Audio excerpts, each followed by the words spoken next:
In this video, I'm going to share the single biggest mistake that homeowners make every July that can add weeks or months to your build, and the 10-minute habit that can completely prevent it. Every July, a lot of people face the same problem. They're at home over the summer holidays, the schools have just shut, and kids are around, lots of things to do, lots of noise going on. You've maybe got your holidays coming up. You've got to juggle all that with your day-to-day working life, and then you're thinking as well about your build project. And so the common conclusion people come to is actually it would just make a lot of sense just to put that on pause for the next few weeks. Let's get through the summer, relax, enjoy ourselves, and then we'll also feel quite energized and recharged to get started again in September. And I really believe that this is the right thing to do. It's so important with every element of your build project. So whether you're right at the start and you're just sort of putting together your ideas and thinking about things and thinking about maybe speaking to an architect, or you're a bit further along, maybe you've got your planning permission or you're ready to start building and you want to speak to builders. Every decision you make is a crucial one, and it seems to get more crucial the further you get into your project. And so taking the time and the energy to do those things right, to prepare for those decisions and know everything you need to know, and take your time to think about the options in front of you is really key. If you rush any decision at any point, you are really opening yourself up to the risk of extra costs, of extra time being added, all because you make the wrong choice. So I absolutely believe that if that is the situation that you're in at the start of the summer holidays, then it is the right thing to do, just to take your time, take a pause, take a breath, think about things and just build up to the next stage. And it does require energy. Building projects are very difficult things to do. A lot of people, if it's the first time they're doing it, there's a lot to think about, a lot to worry about. And so you really need to take the time and have the energy to tackle it all properly. But while this is a really good thing to do, and it's a very sensible thing to do, and it will pay off, it also presents a little bit of a dilemma. So you will not be the only people looking at doing this. And often what can happen is that then you get to the September point and suddenly all the good architects and all the good builders are flooded with people who have decided, right, we've got the summer out of the way, we are now ready to get cracking with our extension or a renovation. And so you get this little backlog and build up of people looking to all do the same thing at the same time. So what that presents is a little dilemma for the builders and the architects is, well, how do we deal with this? And it doesn't necessarily have to be done on a first come first serve basis. What they're looking to do at that point is take on actual work and move things forward. And having those initial discussions with someone who is unprepared or is basically right at the start of thinking about things, that's potentially not a route to a paying client as quickly as maybe someone who's coming there ready to get started straight away. And so what you can do by having this little pause, which I do believe is sensible, is actually open yourself up to a bigger problem. That when you get to September and you've suddenly got a queue of people, if you're not prepared and you're sort of still, just switching onto it, you're potentially at the back of that queue. So this little 6-week delay that you've decided that you want to do yourself and is sensible to do could turn into a longer delay if you're then at the back of the queue, or you've then got to start with all the preparation work that you need to have successful meetings with architects, successful meetings with builders. So again, you're potentially there adding several weeks worth of delay. And so when you were thinking at the start of the summer holidays that you are going to be getting started in September, the reality might be it might be October or it might be November. And that is something that you put at risk by not being prepared for those meetings at the start of September. So what does being prepared mean? Well, you'll often see online people sort of putting forward their free checklists, free guides, things like that. And these are sort of 5 bullet points, 10 bullet points that can potentially get you ready for what you need to do next. Unfortunately, that's not how it works.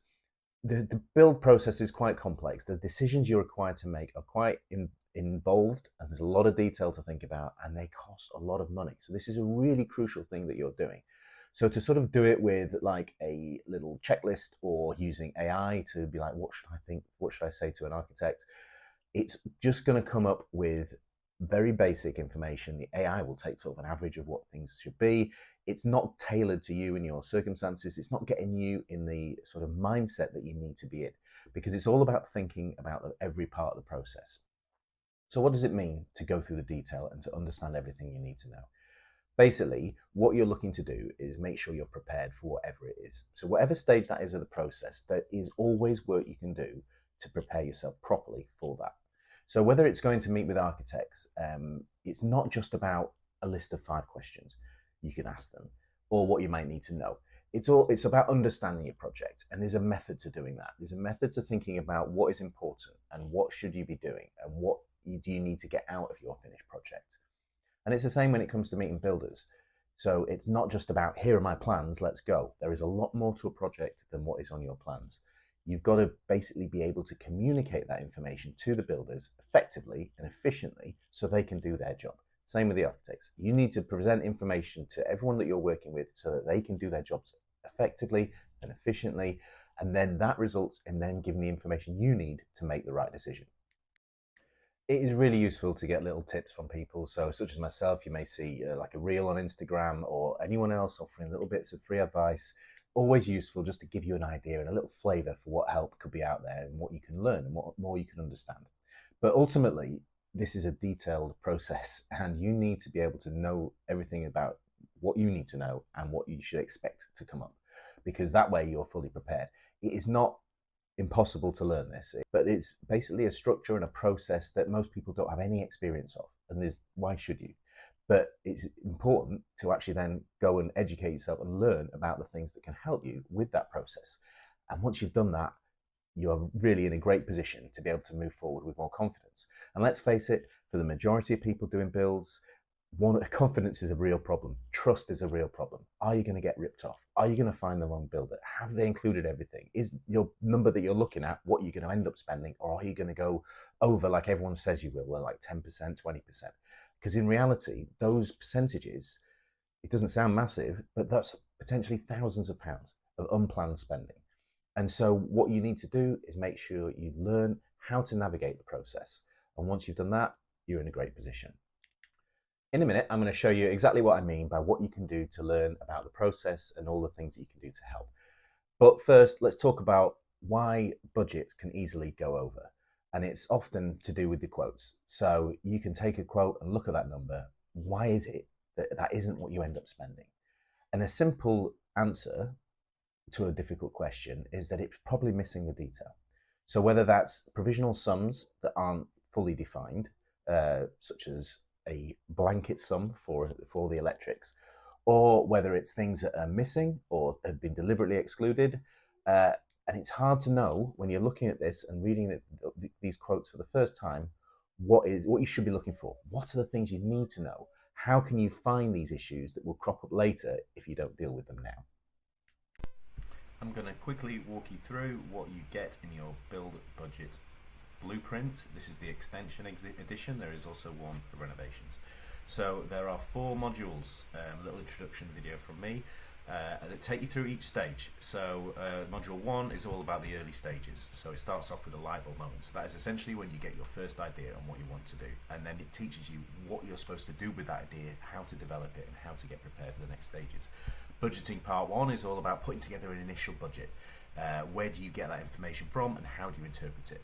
And then as you go through the process, there are more modules that take you through each stage. So then we get into the planning stages in module 2 and getting close to getting ready to go to site.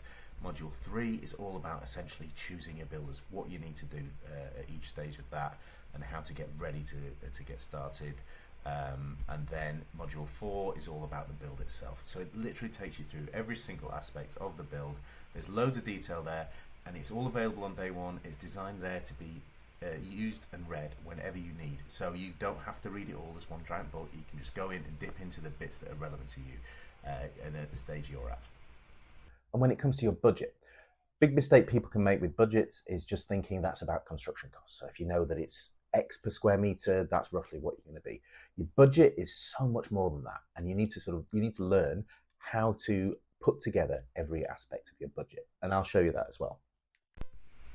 And this is the build cost tracker, the bespoke budgeting tool that will take you through your budgeting for the project from very first idea all the way through to getting on site and tracking your spending. A quick look through the tool as it stands. Here is the project summary page where you can put in some information. core works will be where you put your payment schedule, and then you can add in here variations to the core works and also any itemized additional costs that you're looking at. Basically gives you a place to record absolutely everything on your build, so that all your spending and all your costs are in one place, so you have full budget picture for the entire duration. This one is really key. This page here, there's a dashboard, so nothing in it because there's no details in there at the moment, but this shows you where you're up to on your spending. So this tracks your spending and your progress against your budget. You can use these percentages, so if you're showing you that you're 50% through your spending and you're 50% through the project, you know you're just about on track. It also tells you whether you're under budget, over budget, and gives you full breakdown of everything at all stages. So it's a way to make sure you have all the information in one place and you know exactly what to do at any given point. Not being fully prepared for the next stage that you plan to do in September is a route to time delays and increased costs. So what do we need to do about it? In my bio, there is a link to join my community. So for just a very small amount of money, it's less than £1 a day, you've got access then to all the things I've shown you today. It's a complete step-by-step guide. It will take you through every element of the process. You can choose what to read and when to read it. Just a few minutes here and there over the summer will get you right to the front of the queue. And there are so many little tips in there, and it just takes one of them to cover a year's worth of membership. A few tips can save you thousands. It really isn't crucial for you in your build project to make sure that you're going into it prepared, fully aware of all the pitfalls and mistakes and how to avoid them. And also when it comes to budgeting, it isn't as simple as putting together a cost per square meter. There is a process to that too. This takes you through everything. The budgeting tool works in unison with the guides. It's all there for you at a click of a button. So just check out my bio, have a little look on the link, and if you've got any questions or comments, let me know. Please, you can also like and subscribe. There's going to be a lot more videos coming on this YouTube channel now. It'd be great to have you along for the ride.